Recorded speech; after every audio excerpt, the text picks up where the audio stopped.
السلام علیکم ورحمۃ اللہ۔ دیکھیں بھائی، جواب یہ ہے کہ نبی کریم علیہ السلام نماز پڑھتے سیدہ عائشہ سامنے لیٹی ہوتی، آپ سجدہ کرتے، ان کو مس کرتے، وہ ٹانگیں اکٹھی کر لیتی۔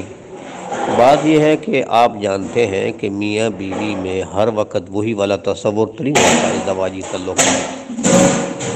ہاں، شرط یہ ہے کہ اب جس طرح بیٹی ساتھ ہو تو پڑھ سکتی ہے، بیٹی، ماں، بہن، ٹھیک ہے، تو بیوی بھی پڑھ سکتی ہے۔ صرف یہ ہے کہ اس کا خشوع و خضوع متصل نہ ہو۔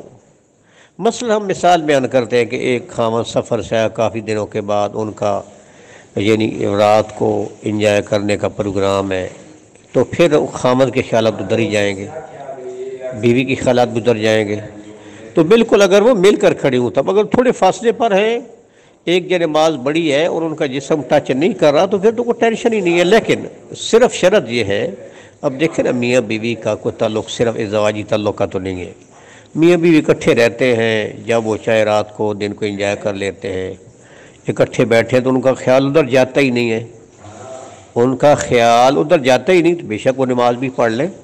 تو صرف یہ بات ضروری ہے کہ ان کا خیال اس تعلق کی طرف واضح طور پہ نہ جائے۔ ایک تو خیال آ جانا پھر نکل جانا، یہ تو ہوتا ہی رہتا ہے، بیوی سامنے ہو نہ ہو پھر بھی آ جاتا ہے۔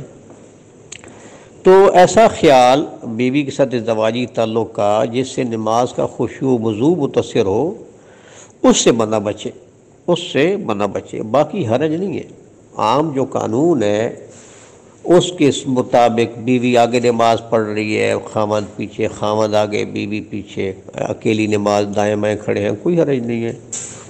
صرف آپ کی نماز ڈسٹرب نہیں آنی چاہیے دوسرے خیال کی وجہ سے۔